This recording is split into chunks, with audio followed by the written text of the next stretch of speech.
उमंग, उत्साह और सम्मान, ऐसा सामंजस्य बहुत कम देखने को मिलता है और ये सामंजस्य मुझे देखने मिल रहा है। मैं आज गवर्नमेंट मेडिकल कॉलेज जबलपुर में हूँ, जहाँ पे 1974 बैच की गोल्डन जुबली यानी स्वर्ण जयंती मनाई जा रही है। सभी डॉक्टर्स, चाहे वो देश के हों चाहे विदेश के हों, एकत्रित हुए हैं और सब इतने उत्साह और भावनाओं से भरे हुए हैं कि एक अलग ही दृश्य बनता है। आइए इस गोल्डन जुबली को आपको दिखाते हैं।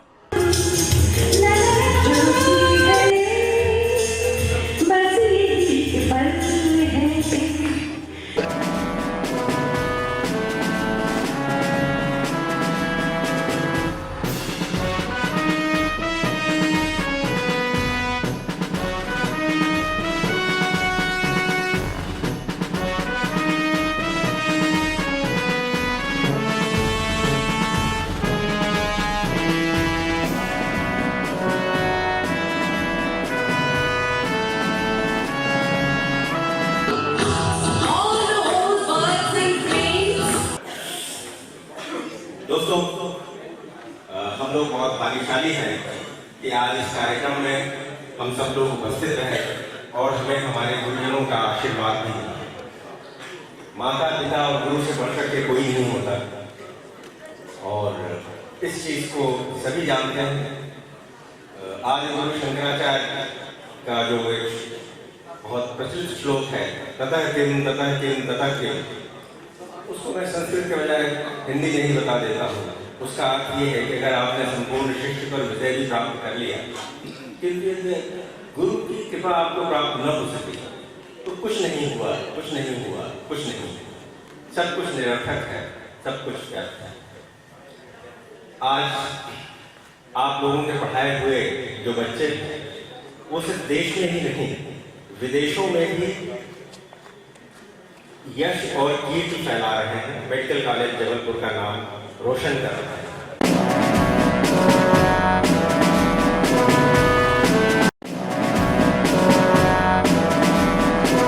मैं इस समय गवर्नमेंट मेडिकल कॉलेज जबलपुर में हूँ, जहाँ पर एक गोल्डन जुबली मनाई जा रही है सन 1974 बैच की।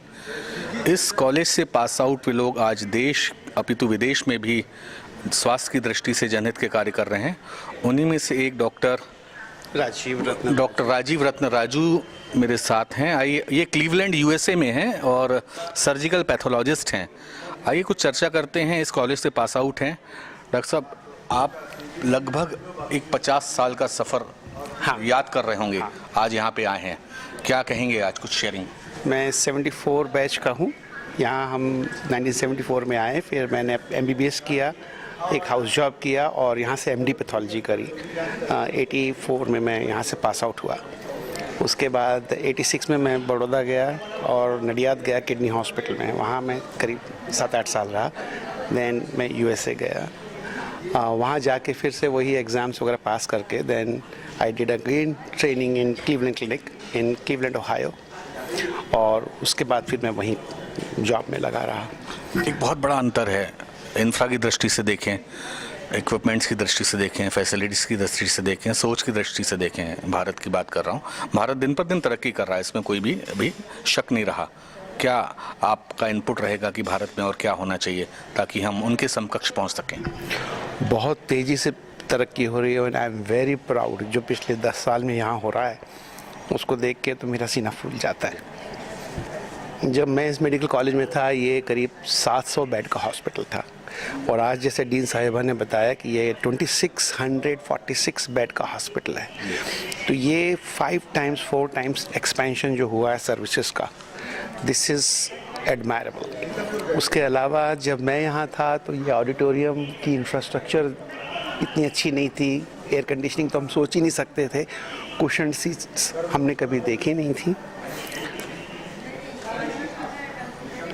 ये सब देख के मुझे आज बहुत अच्छा लगता है।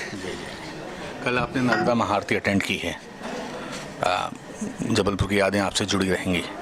हाँ, वो एक नया एक्सपीरियंस था, बिकॉज वो जब हम यहाँ थे हमने कभी नाम नहीं सुना था इसका, और उसको देख के तो भावविभोर हो गए। जी, आने वाली पीढ़ी जो मेडिसिन में, MBBS में या इस प्रोफेशन में एंट्री कर रही है, क्या आपका एक मैसेज है उनके लिए? मैं मानता हूँ आजकल के बच्चे बहुत स्मार्ट हैं, उनके पास इंटरनेट का सोर्स है, उनके पास इंटरनेशनल कंपटीशन के लिए तैयार होने के लिए सारे रिसोर्सेज हैं. They should do their best, and if they choose to go to international training centers, maybe in England or America, I think it is very easy for them. Last year जैसा मैंने पढ़ा है कि करीब 1.3 million visa issue हुए हैं और आज अमेरिका में इंडियन ओरिजिन के स्टूडेंट्स यूनिवर्सिटी में भरे हुए हैं. और इसका हमको फ़ायदा आज नहीं दिख रहा है, लेकिन हमको इसका फ़ायदा 10-15 साल बाद दिखेगा. मतलब विश्व गुरु बनने पे हैं. बिल्कुल, आई हैव नो डाउट. मतलब भारत के बिना विश्व का काम नहीं चलेगा, ये आप मान चुके हैं. नहीं हो सकता. आप मोहर लगा रहे हैं, स्टैंप लगा रहे हैं. बिल्कुल. अमेरिका में जो टेक्नोलॉजी सेक्टर है उसमें 100 टॉप नॉच कंपनीज में सीईओ इंडियंस हैं. तो अगर मैं ये कहूँ कि वहाँ की जीडीपी का 60% जो टेक्नोलॉजी ड्रिवन है, इंडियन सीईओज रन कर रहे हैं. मेडिकल प्रोफेशन में करीब 40-45% इंडियन डॉक्टर्स हैं. होटल बिजनेस में करीब 50-60% पटेल कम्युनिटी के लोगों ने ले लिया है. उनको मोटल को पोर्टल बोलते हैं. तो Indian community as such in America, as I know, is doing very well. They are very well respected, they are very prosperous, and good thing is this, Modi ji has created a wave of nationalism. मेरे जितने भी friends हैं, they are all very gung ho, very proud about India. Ayodhya जाएंगे आप? बिल्कुल. Next trip में मेरे को महाकाल और अयोध्या जाना ही है. वो ट्रिप मेरी उसी के लिए होगी. इस ट्रिप में जाना चाहता था, बट अभी वहाँ पे फर्स्ट वेव जो भीड़ लगी हुई है, तब तक 1-1.5 साल में जब मैं आऊँगा नेक्स्ट टाइम तब और बन के तैयार हो जाएगा, बेहतर हो जाएगा. भीड़ से बात आई. भारत भीड़ का देश है. बिल्कुल है. इस भीड़ को ऑर्गेनाइज कैसे किया जाए? इस भीड़ का एक पॉजिटिव कंस्ट्रक्शन कैसे हो? इसके लिए ना डिसिप्लिन बहुत ज़रूरी है. कोई गवर्नमेंट का काम नहीं है इसको ठीक करना. इसके लिए पब्लिक को जिम्मेदारी लेनी पड़ेगी. और ये जिम्मेदारी देखो, जैसा मैं सुनता हूँ कि इंदौर नंबर 1 सिटी है. जो मेरे दोस्त वहाँ विज़िट किए वो बोलते हैं अगर आपने कहीं कचरा फेंका तो फ़ौरन 4 उंगलियाँ उठ जाएंगी कि ये क्या कर रहे हो. तो जो मुझे लगता है कि इंडिया में, जैसे मोदी जी ने कहा स्वच्छता बहुत ज़रूरी है, उनका दिमाग आप देखिए. उन्होंने कहा है कि हमको टूरिज़्म बढ़ाना है, और टूरिज़्म का जो सेक्टर है उसमें profit margin is higher than IT sector. और इंडिया के पास 100 से ज़्यादा टूरिस्ट स्पॉट्स हैं. अगर हम उनको प्रमोट करें, उसके लिए सबसे बड़ा ऑब्स्ट्रक्शन आता है गंदगी.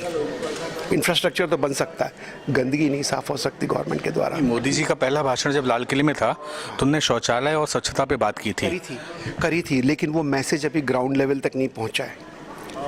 और उसके लिए जो मुझे लगता है, जो मैंने नोटिस किया, कि यहाँ पे ट्रैश कैंस की कमी है. अगर ट्रैश कैन होंगे जगह जगह पे तो लोग उसके अंदर कचरा डालने के लिए सोचेंगे. अभी मैं बॉम्बे की एक 5 स्टार होटल में था, मुझे वहाँ पे सब चीज़ें मार्बल और ग्रेनाइट की और चमचमाती नज़र आती है. ट्रैश कैन कहीं नहीं नज़र आता. तो मुझे उनसे पूछना पड़ा कि मैं कागज़ का टुकड़ा हाथ पे कहाँ फेंकूँ, पानी की बोतल कहाँ फेंकूँ. मतलब बेसिक चीज़ें जो हैं ये आ नहीं पा रही है रेगुलर. इंडिया में ये सोचते हैं ट्रैश कैन कचरे की पेटी है, इसको सामने क्यों रख रहे हैं, इसको छुपा के रखो कहीं. बल्कि हमको अब ये सोचना पड़ेगा कि कचरे की पेटी को सामने रखो, कि जिनको भी कचरा डालना होगा वो उसमें डालेंगे. तो उससे जो सड़कों पे यहाँ वहाँ फिरा बिखरा रहता है, वो कचरा एक जगह एकत्रित होगा और उसको आसानी से निकाला जा सकता है. तो आई थिंक स्वच्छता के ऊपर जो मोदी जी ने शुरुआत करी है, इसको बहुत तेज़ी से और बहुत आगे ले जाना है. एक भावनात्मक सवाल, इमोशनल सवाल, कौन कौन से टीचर्स को आप अभी तक याद करते हैं? आज ही मैंने मिमिक्री करके दिखाया, doctor DNS Chaudhary.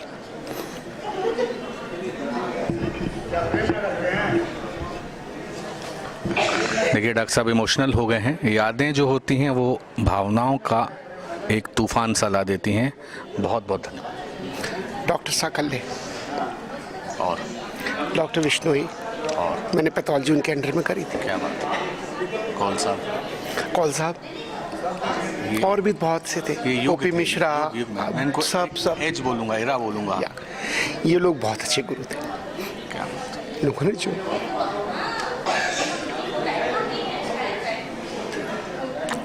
Role model दिया हम लोगों को.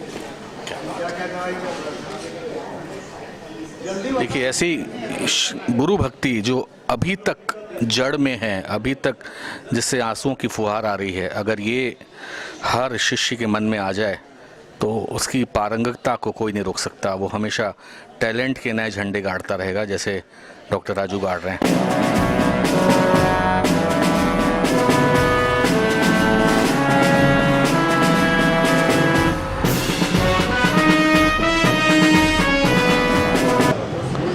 गवर्नमेंट मेडिकल कॉलेज जबलपुर में हूँ। 50वीं वर्षगांठ है सन 1974 बैच की, और मेरा सौभाग्य है कि इस गोल्डन जुबली में एक विशिष्ट अतिथि के रूप में प्रोफेसर डॉक्टर के कौल, पूर्व डीन, जिन्हें मैं स्वास्थ्य का एक युग कहूँगा, वो मेरे सामने हैं। आइए उनसे कुछ चर्चा करते हैं। डॉक्टर साहब जी हाँ, क्या बोल रहा है? बहुत लंबा समय हो गया इस स्वास्थ्य जगत में आपका, बहुत दौड़ देख लिया आपने। बहुत दौड़ देखी है, 99वां साल चल रहा है। आवाज़ कुछ ख़राब हो गई है आज, तो यहाँ मेडिकल कॉलेज में था। मेरी सबसे बड़ी प्रॉपर्टी जो है, जो भी माने, एक तो मेरे शिष्य जिनको मैंने पढ़ाया बड़े दिल से, पैशनेटली, उनका प्रेम और स्नेह मुझे आज मिल रहा है, जो मुझे जिंदा रखे हुए अभी तक जी। और दूसरा जो प्यार मुझे मिला है बच्चों का, जिनका मैंने इलाज किया है, और उनके अभिभावकों का, ये मेरे दो खास प्रॉपर्टी क्या कहें यार। बहुत पुरानी यादें आपको आज आ गई होंगी। यहाँ पुरानी ये सब फेस, सबके फेसेस याद आ गए। नाम याद नहीं रहते, लेकिन सबके शक्लें याद आ गई और थोड़े प्रॉस्परस हो गए। कुछ चेंजेस थोड़ी आती हैं, वो आई हैं, लेकिन सब जो जहाँ है सब अच्छी जगह पे बहुत अच्छे कर। उस मेडिकल कॉलेज का नाम उन्होंने किया है रोशन सब जगह, बहुत यहाँ है, ओवरसीज में है, सब जगह। और मेरी आशीर्वाद उन सबको। आपने वो टाइम भी देखा जब ये प्रोफेशन सेवा का एक रूप था, एक टाइम आया है कि हम कमर्शियलाइज देख रहे हैं इसको। वो ये कुछ चीज़ें चेंजेस होती हैं। कमर्शलाइज इसलिए हो गया है कि मेडिकल एजुकेशन बहुत एक्सपेंसिव हो गई है। पहले मेडिकल कॉलेज में एक्सपेंसेस बहुत कम थे। मुझे याद है मेरे बेटे का जब एडमिशन हुआ तो जो सेंट लुइस में पढ़ता था, वहाँ से यहाँ फीस उतनी फीस थी मेडिकल कॉलेज में जितनी वहाँ थी। अब सोचिए, अब वो लाखों में हो गई है, तो इसलिए अब उनको लोन लेना पड़ता है। माता पिता पे भार होता है, वो कहीं से तो पूरा करना है, इसलिए ये कमर्शलाइज थोड़ा सा हो गया। नहीं, पर अच्छी बात नहीं है। अच्छी बात नहीं, पर इसमें चूंकि ये चीज़ हो रही है, इसको पॉजिटिव वे में कैसे कंस्ट्रक्ट किया जा सकता है? पॉजिटिव वे में थोड़ा सेवा भी आ जाए। हाँ, वो तो एथिक्स की बात है। कोई एथिक्स की, ऐसा है मेडिकल कॉलेज में एथिक्स पे कोई वो नहीं है सिलेबस। एथिक्स पे अगर कोई हो, हमने बीच में कोशिश की थी कुछ रिटायर्ड टीचर्स ने, लेकिन वो जमा नहीं। तो एथिक्स पे, मेडिकल एथिक्स पे, उस पे होना चाहिए एक कोर्स पूरा मेडिकल कॉलेज MBBS में, ताकि वो समझे उनकी जिम्मेवारी क्या क्या है। नहीं, जो ये कॉन्सेप्ट प्रेजेंट गवर्नमेंट है वो तो हर चीज़ के नए इनपुट्स मांग रही है। आप ये इनपुट्स गवर्नमेंट को दें, सेंट्रल गवर्नमेंट को दें। अब मुझे अच्छा है कि हमसे मांगे तो हम 60 साल का 70 साल का अनुभव उनको दे सकते हैं। इस चैनल के माध्यम से कर सकते हैं। इस चैनल के माध्यम से बात तो जाएगी गवर्नमेंट की तरफ कि अगर कोई इसके लिए तैयारी हो। मेरी बहुत सारे सुझाव हैं जी, लेकिन अब ये है कि वो अब इस वक्त इस उम्र जाते जाते कुछ सुनता नहीं है ज़्यादा, लेकिन अनुभव का फायदा हम, हमारे जो सीनियर लोग हैं, हम दे सकते हैं कुछ। नई जो पीढ़ी है जो इस प्रोफेशन में आ रही है, मेडिसिन में आ रही है, उनके लिए क्या संदेश देना चाहेंगे? प्रैक्टिस में, प्रैक्टिस में या जो भी अपीयर हो रहे हैं, प्रैक्टिस में आप क्या दें? आप देखिए, अब ज़माना इतना बदल गया है कि हमारे जो व्यूज़ है वो शायद उनको भाए नहीं या उनके लागू नहीं हुए। ये लंबा प्रश्न है जिसको डिबेट से और किया जा सकता है। तो इसके लिए मैं समझता हूँ अगर कोई ग्रुप बैठ के करे तो एक डिबेट सा हो जाए तो बहुत से समस्या हल हो सकता है। बहुत बहुत धन्यवाद, थैंक यू। दो शब्द मैं जी प्लीज पूजनीय प्रोफेसर के कौल के लिए कहना चाहूँगा कि वो पूरे भारतवर्ष में पीडियाट्रिशियंस के लिए, मैं डॉक्टर उमेश नामदेव हूँ, पीडियाट्रिशियन हूँ, joint director of health services Rewa and Shahdol division रहा हूँ, इस शहडोल से आया हूँ। वो पूरे भारतवर्ष के लिए, आने वाली जनरेशन्स के लिए रोल मॉडल हैं। उनके जैसे ही सेवा करनी चाहिए, मेडिकल सर्विसेज देना चाहिए। और हमारे सर को ईश्वर शतायु दे, हम लोग यही कामना करते हैं, अच्छे रहें, हेल्दी रहें, स्वस्थ रहें।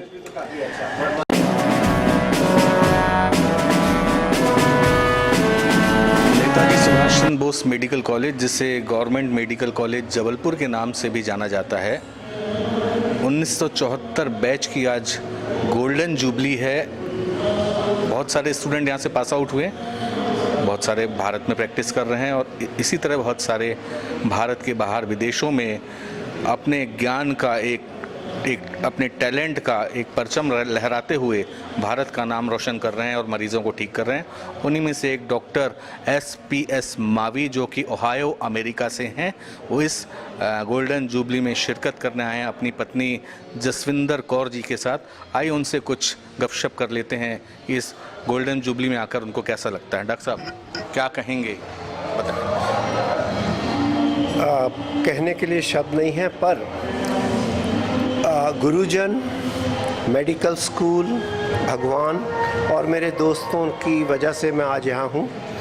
मेरा मुझ में कुछ नहीं, जो कुछ है सो तेरा, तेरा तुझको सौंपते क्या लागे मेरा। जी बहुत बढ़िया। कहते हैं कि हर सफलता के पीछे एक औरत का हाथ होता है, कितना सहमत है इस चीज़ से आप? 100%। और उसके साथ एक आध बात भी जोड़ सकता हूँ अगर आपकी इजाज़त हो। हर एक सफल आदमी के पीछे एक औरत का हाथ होता है जी। हर एक असफल आदमी के पीछे कई औरतों का हाथ होता है। क्या कहना चाहेंगी? बहुत ही उम्दा जोड़ी मुझे लग रही है, क्या कहेंगे आप? बहुत ज़्यादा जे स्वीट है और मेरे को इतना रिस्पेक्ट देते हैं जैसे कि कभी मैंने सोचा भी नहीं था। आप कौन सी स्टेट से इंडिया में? इंडिया, पंजाब से। पंजाब से। हाँ जी। तो मतलब सिख हाँ, हाँ। समझ में आ रहा है। तो आप ऑफ द कैमरा जब बात हुई डॉक्टर साहब से, तो डॉक्टर साहब ने कहा कि मैं आपके कंट्रीब्यूशन को अपनी ज़िंदगी में बहुत मानता हूँ। हाँ जी। हमने स्टार्ट की, जीरो से स्टार्ट की। दोनों ने लाइफ जो कुछ भी है हम अपनी है जी मेहनत से जी। तो कोई पैसा किसी से नजायज़ नहीं लिया। जी तो इन्होंने मेहनत की, मैंने उसको संभाला। जी। तो आज वही है। अब कितने साल बाद जबलपुर आई हैं आप? मैं सेकंड टाइम आई। अच्छा, कितना अंतराल पहले हो गया? 10-15 साल हो गए होंगे। 10-15 साल हो गए। हाँ, उस दिन एक रात के लिए आई थी। अब आप कब आए जबलपुर? 2009। नहीं, अब अभी आज कल आए हम। कल आए। तो आपने नर्मदा आरती अटेंड की थी? हाँ जी। कैसा लगा था आपको? Wonderful experience. जब हमारा फर्स्ट एक्सपीरियंस ही कोई हिंदू आरती देखी। क्या बात है। पर मैं ये कहना चाहूँगा जो उन्होंने प्रेजेंटेशन किया, हम लोग वैसे भी भगवान को मानते हैं, पर वहाँ हम सेंटिमेंटल हो गए। क्या बात है। इतना अच्छा था, इतना अच्छा भगवान का नाम सुन के लगा। दिल से तो हिंदू ही हूँ मैं गुरुद्वारे जाने की नहीं, मुझे वो की नहीं, पर मुझे एक है, मैं घर में भगवान को मत्था टेकता हूँ। मेरे लिए रोज़ सुबह उठ के गणेश जी, शंकर जी, लक्ष्मी जी, मेरे घर में पिक्चरें लगी हुई हैं। वहाँ से मत्था टेक के बाहर जाता हूँ, घर आके उनको मत्था टेकता हूँ कि आपने सकुशल मुझे घर पहुँचा दिया। ऐसे कौन से टीचर्स जिनको आप अभी तक भूले नहीं हैं, जिनने आपको एक कठोरता के साथ आपको अंदर से तराशा हो? असली टीचर मेरी पहली क्लास के टीचर हैं, जिन्होंने ये, उस समय मुझे नहीं था पता जी। पर जो मेरी पहली क्लास के टीचर हैं, मैं उनको श्रेय दूंगा जिन्होंने ये सिलसिला शुरू किया। बाद में ठीक है मेडिकल कॉलेज, ये वो सब हमारे गुरुजी, हर एक गुरुजन उतना ही इम्पोर्टेंट है, पर अगर पहले क्लास वाले गुरुजी हमको ना चलाते, ना सीढ़ी रास्ते पे लाते, तो उस लेवल से लेके आज तक मरीज भी मेरे गुरु हैं जो मुझको पढ़ाते हैं हर रोज़। सो हर एक बंदा गुरु है और यही मैं कहूँ। क्या क्या सोचते हैं, आप अमेरिका में रह रहे हैं और इंडिया भी रैपिडली ग्रो कर रहा है, एक अंतर फिर भी है, डिफरेंस है, ये कैसे कवर हो? क्या चीज़ें आपकी तरफ से, क्या इनपुट है जो इंडिया में डॉक्टर्स बन रहे हैं, एमबीबीएस कर रहे हैं, प्रैक्टिस अपीयर कर रहे हैं, लेवल एक हमारा मैच हो जाए? जो हमारे ग्रेजुएट्स हैं नॉलेज वाइज, उनकी ट्रेनिंग, मतलब मैं अपना एग्जांपल देता हूँ, उनकी ट्रेनिंग अमेरिकन बंदों की ट्रेनिंग से कहीं आगे। और हम लोगों को वहाँ जाके कोई दिक्कत नहीं हुई, बहुत सारे इम्तिहान पास करने पड़ते हैं, कभी कोई दिक्कत नहीं हुई। बस सिर्फ एक है कि किस किस को मौका मिलता है, किस को नहीं मौका मिलता है, पर हम किसी से कम नहीं हैं। हमारा इंडिया ने कितनी तरक्की की है, हम कोई कहने को तो कोई भी कह देगा ये है इंडिया वो है, पर आज हाईवेज बन गए हैं, ट्रांसपोर्टेशन बन गया है, आप कहीं भी जाओ आपको खाने की सुविधा, बाथरूम्स, ये वो। तो भारत, अगर कोई कहे कि मैं इससे असंतुष्ट हूँ, वो गलत बात है। मैं बहुत खुश हूँ और मैं रियली आई अप्रिशिएट कि हमने तरक्की की है। हाँ, समय लगेगा, हमारी पर कैपिटा सब कम जो कह लो कि मतलब ज़रूरतें हैं या कुछ है, उनको समाधान करते करते समय तो लगेगा। पर हमारी जो एजुकेशन का सिस्टम है, जिन्होंने हमको तैयार किया, आई कैन नॉट से कि वर्ल्ड में इससे बेहतर कोई एजुकेशन दे सकता है। आप मतलब एक स्टाम्प लगा रहे हैं, पॉजिटिव स्टाम्प लगा रहे हैं कि हमारा एमबीबीएस जो है वर्ल्ड में बहुत ज़्यादा, क्या कहेंगे आप? बहुत ज़्यादा अच्छा है जी। हाँ, मतलब ये जो जहाँ की पढ़ाई मेडिकल की जो है, जो डॉक्टर बन के निकलते हैं, वो सबसे बेस्ट होते हैं। ये बड़े फख्र की बात हमें है। कभी दिक्कत ही नहीं हुई किसी चीज़ से। आपके अनुभव से अगर ये आवाज़ आ रही है तो ये बहुत सारे लोगों के लिए संदेश है। हाँ, जो एमबीबीएस विदेश जाकर अगर मेहनत करोगे तो कहीं भी आपको इज्जत मिलेगी। जी। पैसा तो सभी भी कमा लेते, पर इज्जत भी मिलती है अगर आप मेहनत करते हैं। मतलब देखिए, मैं आपके सामने खड़ा हूँ, इम्तिहान होते हैं, हम लोग यहाँ से करके गए मेडिकल कॉलेज से, ECFMG, FLEX, internal medicine, pulmonary medicine, sleep medicine, सारे बोर्डों को करते हुए मुझे कभी कोई तकलीफ़ नहीं हुई। तो जिन गुरुजनों ने हमको इसके लिए तैयार किया है, तो हमारे देश की शिक्षा में कोई कमी नहीं है, सिर्फ इनको अपॉर्चुनिटी की बात है। हमारे देश का ग्रेजुएट कहीं भी जाके कहीं भी खड़ा होके कामयाब हो सकता है, और उसमें इतनी कैपेसिटी है और उसको प्रॉपर ज्ञान दिया जा रहा है, शिक्षा दी जा रही, सब कुछ है। मैं तो कहूँगा यहाँ की एजुकेशन लेके हम अमेरिकन्स जो हैं, उनका एजुकेशन सिस्टम थोड़ा डिफरेंट है, पर वो जो हम लोगों को ट्रेंड किया गया है, we can match anybody. Crisis में जो हम ट्रेंड हुए हैं, हम बहुत तक के निकले हैं, हम जी। सोना बन के निकले हैं। और मतलब ये जो आप बात कह रहे हैं बड़े कॉन्फिडेंस को गेन करेगी इंडियन यूथ के लिए, जी। जो सोचता है कि मैं बाहर जाकर इवन पढूं। मैं जहाँ से पढ़ी हूँ, मैंने इकोनॉमिक्स में की है, जी तो अब मेरे काम आ रही है। जी। तो मैंने वहाँ जाके कोई पढ़ाई नहीं की, पर मेरे वो काम आ रही है घर के लिए, इसलिए हर औरत को पढ़ना चाहिए। बहुत बढ़िया। तो क्योंकि घर चलाने के लिए औरत को अगर सब मिलता है तो अपॉर्चुनिटी दो, तो वो बहुत अच्छा घर चलाएगी। अगर इकोनॉमिक्स में जैसे मैंने किया है, तो मैं फिनांस का सारा कुछ मैं ही करती हूँ। बहुत बढ़िया। तो तभी कंधे से कंधा मिला के काम किया जा सकता है। पर मेरे को लगता है वे औरतों को भी पढ़ाना चाहिए, और इवन घर में काम करने वाली को भी अच्छी शिक्षा देनी चाहिए। बहुत अच्छी बात है। मैं ये कह रहा था, मेरे फादर साहब कहते थे, पैसे कमाने से नहीं बनते, पैसे संभालने से बनते हैं, और वो उसका श्रेय इनको जाता है। मेडिकल कॉलेज जबलपुर की गोल्डन जुबली में लंदन से आए हुए हैं डॉक्टर उदय खोपकर। जबलपुर से पास आउट हैं, जबलपुर की यादें उनसे जुड़ी हुई हैं। इस गोल्डन जुबली में शिरकत करने के लिए आए हैं, बड़ी अच्छी मुलाकात हो रही है, आइए उनसे बात करते हैं। डॉक्टर साहब, कैसा लग रहा है? 50 वर्ष का एक सफ़र, बहुत सारी यादें होंगी। ये मैं सोचता हूँ ये ज़िंदगी का एक और एक अनुभव होगा, फिर से हम इस तरह से मिल पाएंगे ये मुझे लगता नहीं है।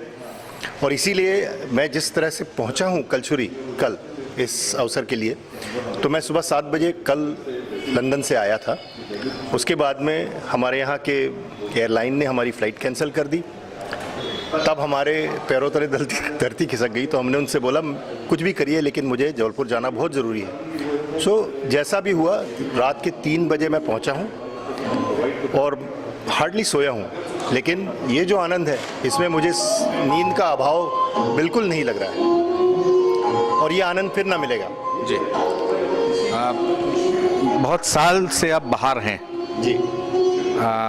कितनी यादें हैं जो बार बार आपको आती हैं कि पढ़ाई के दौरान ये हुआ था, जो आज तक नहीं मिटती आपके मन से? कुछ ऐसे किस्से तो बहुत हैं जी, लेकिन उस समय क्या था, उस समय जेबें खाली थी जी, और दिल भरे हुए थे। जी, तो ये जो नीरज साहब हमारे पहले गए थे जी। और भी 2-4 कलीग्स हैं, उनके साथ की हमारी यादें हैं जो हम इकट्ठा पढ़ते थे, रात को 2 बजे पान खाने निकल जाते थे। जी, बेफिक्र जिंदगी थी जी, वो, दिल से मिटती नहीं कभी। जी। ऐसे टीचर्स जो आज भी आपको याद हों, जिनने आपको बहुत सपोर्ट किया हो, आपकी मतलब आपको एक दिखावटी रूप में डांटा भी हो और अंदर से आपको तराशा हो, किनका नाम लेना चाहेंगे? मैं कहूँगा डॉक्टर सूबेदार। डॉक्टर सूबेदार जो हैं हमारी प्रोफेसर हैं और उन्होंने मुझे उस वक़्त लगता था कि उन्हें मैं अच्छा नहीं लगता हूँ, लेकिन उन्होंने जो मुझे जिस तरह से मार्गदर्शन किया और तराशा, उसी की बदौलत मैं आज जहाँ पर हूँ। तो मैं पिछले 6 महीने से, एक बार 6 महीने पहले आया था जबलपुर, तो मैंने उनके पाँव छू के उनका अभिवादन किया और वो मेरे लिए एक मॉडल बन गई है। क्या सोचते हैं आप? लंदन में हैं, बहुत विकसित है, हम भी ऐसा नहीं करेंगे भारत विकसित नहीं हो रहा है, भारत भी रैपिड डेवलपिंग स्टेज में आ चुका है। बिल्कुल हो रहा है। फिर भी क्या डिफरेंस है जो यहाँ पे जल्दी कवर हो? क्या चाहते हैं जो यहाँ क्या हो, जहाँ जल्दी से ग्रोथ हो उस चीज़ की, जिससे हम पैरेलल आ पाएँ डेवलप कंट्रीज़ के? डेवलप कंट्रीज़ में एक फ़र्क होता है, हमारे यहाँ जो है ना, जो मेडिकल सेवा है वो बड़ी आसानी से मिल जाती है, क्योंकि आप पैसा देते हो, डॉक्टर के पास जाते हो, आपको सेवा मिल जाती है। लेकिन पाश्चिमात्य देशों में थोड़ा सा गवर्नमेंट का सेक्टर ज़्यादा चलता है, इसलिए आपको हेल्थ में इतनी ज़्यादा, अगर आप इमरजेंसी हो तो तुरंत मिल जाता है। लेकिन यहाँ पर जो डिसिप्लिन थोड़ी कम है ऐसा मुझे लगता है, हमारा ऑनेस्टी थोड़ा सा इधर उधर हो जाता है। लेकिन जहाँ तक आप जैसे कह रहे हैं कि हम लोग ऊपर आते जा रहे हैं, नए नए जनरेशन डॉक्टर बन रहे हैं, तो आई एम श्योर कि यहाँ की केयर अब बिल्कुल वेस्टर्न केयर की बराबरी है। आजकल एक बात सुनाई दे रही है कि इंडिया में जो MBBS की पढ़ाई है वर्ल्ड में कहीं नहीं है। कितना सहमत हैं इस चीज़ से आप? नहीं, अब इंडिया में अब तो मेरा कांटेक्ट बहुत कम हो गया है, लेकिन मेडिसिन की तैयारी जो है, अभी हमारे यहाँ क्या रहता है कि हमारे यहाँ मेडिसिन में आप याद करो और उसी को दोहराओ एग्ज़ाम में, और याद करके वो जो याद किया वही उगल दो, ये होता है। वेरएज वेस्टर्न कंट्रीज़ में आपको जो है ना, आपको सोचने का मौका दिया जाता है, सोचने के लिए मजबूर किया जाता है, और अल्टरनेटिव्स एंड लैटरल थिंकिंग जिसको बोलते हैं वो ज़्यादा होता है। तो वो उससे क्या होता है, उससे आपका माइंड विकसित होता है ज़्यादा, पॉसिबिलिटीज़, किसी भी सिचुएशन में आप जाते हो तो पॉसिबिलिटीज़ ज़्यादा आपको नजर आती है। आपकी तरफ से एक इनपुट है, इसको इम्प्लीमेंट यहाँ करना चाहिए, जिससे हमारी ग्रोथ, हमारी विजडम और बढ़ेगी इस चीज़ में। ऐसा मुझे लगता है जी। शायद सही गलत ये मैं नहीं कह सकता, लेकिन मेरी एक सलाह है ऐसी। नेताजी सुभाष चंद्र बोस मेडिकल कॉलेज से आप पढ़े हैं, कुछ तमन्ना होगी कुछ किया जाए कॉलेज के लिए? मतलब मैं डोनेशन की बात नहीं कह रहा हूँ। नहीं, कुछ देखिए, मैं ये अभी वैसे डोनेशन की आपने, जैसे डोनेशन हमारे कुछ कलीग्स लोगों ने दिया हुआ है, लेकिन मैं डोनेशन देने के फेवर में नहीं हूँ, क्योंकि डोनेशन जो है वो पैसे का होता है, उसका क्या किया जाता है ये आपको नहीं पता होता है। लेकिन मैं 2-4 साल में काम बंद कर दूंगा, रिटायर हो जाऊंगा, ये मेरा फैसला है। उसके बाद में मैं चाहता हूँ कि मैं अगर आके यहाँ पढ़ाऊँ, क्योंकि मुझे पढ़ाने में बड़ी रुचि है। उससे बड़ा इन्वॉल्वमेंट कुछ नहीं हो सकता। हाँ, मुझे उसके लिए कोई निःशुल्क पढ़ाई सिखाऊं, जी, जो वहाँ की जो एटीट्यूड्स हैं वो यहाँ पर आके लोगों के सामने प्रस्तुत करूं, ये मेरी ख्वाहिश है। बहुत जल्दी आपकी ख्वाहिश पूरी हो, जिससे देश का विकास होगा। बहुत बहुत धन्यवाद।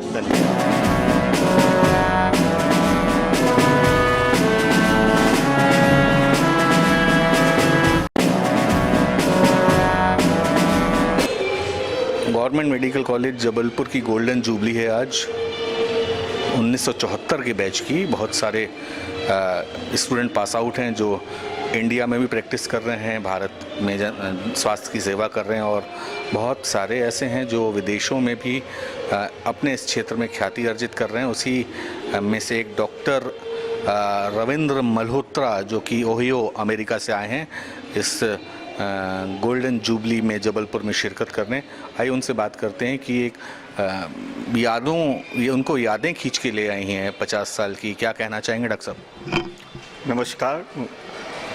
बस अपना इतने सालों बाद अपने सारे मित्रों से मिल रहे हैं। 25 साल मिले, क्योंकि सिल्वर जब जुबली हुई थी तब हम आए थे, उसके बाद अब जाके फिर से 25 साल बाद अपने दोस्तों से मिल रहे हैं। इससे ज़्यादा खुशी की क्या बात हो सकती है। अपने बैच के लोगों से देखकर ही दिल प्रसन्न हो जाता है कि हाँ, अपनी पुरानी यादें आ जाती हैं कि मेडिकल कॉलेज में हमारे कैसे दिन बीते थे और कैसे कैसे हम अपने दोस्तों के साथ रहते थे। अब सब के सब बड़ी पोजीशन में आ गए हैं, पर अपने जो मेडिकल कॉलेज के दिन थे वो नहीं भूल पाते हैं। हम तो अभी भी वही फ्रेंड हैं, चाहे कोई कितना बड़ा बन जाए। तो यही मेरी है। आप कौन सी ब्रांच में स्पेशलिस्ट? मैं गैस्ट्रोएंटरोलॉजिस्ट में हूँ, मोस्टली एंडोस्कोपी का डिवीज़न के अंदर। मैं अपने हॉस्पिटल के अंदर हेड हूँ। तो इनफैक्ट मेरा जो सिटी है उसमें मैं ही सिर्फ एक गैस्ट्रोएंटरोलॉजिस्ट हूँ। तो नेचुरली काफ़ी बिजी रहता है। आपके लिए फ़ख्र की बात है बहुत या मेरे को भी अपने देश पे बहुत गर्व है। और अब जब सर्कमस्टांसेस रहते हैं, सबकी अपनी अपनी डेस्टिनी होती है, तो मैं वहाँ अमेरिका में चला गया क्योंकि इट वॉज माई डेस्टिनी। कितने सालों बाद लौटे हैं आप? मैं आपको जैसे बोला कि सिल्वर जुबली के बाद इंडिया तो मैं बहुत आता रहता हूँ। तो अब मेरे ब्रदर हैं अभी भी इंडिया में, तो उनके पास मैं आता रहता हूँ। Every 2nd to 3rd year मैं यहाँ आता रहता हूँ। पर इस बार कोविड की वजह से 5 साल के बाद आया हूँ। ऐसे टीचर्स जिनकी आपके मन में याद अभी भी बसी हो, जो अभी मेडिकल कॉलेज में, जिनको मैंने सुबह भी देखा, हाँ, उनका ऑनर हुआ। डॉक्टर कॉल तो एवरीबडी नोज के डॉक्टर कॉल के सभी बहुत ही ज़्यादा उनके रिस्पेक्ट करते हैं। फिर मैं मेडिसिन में मैं स्टार्ट किया था हाउस जॉब, तो उस समय मेरे को अपने डॉक्टर भंडारी थे जिनकी मैं, और डॉक्टर सुरेंद्र सिंह, उनकी मैं बहुत रिस्पेक्ट करता हूँ। और उनसे जो हमने सीखने को मिला वो कहीं सीखने को नहीं मिल सकता।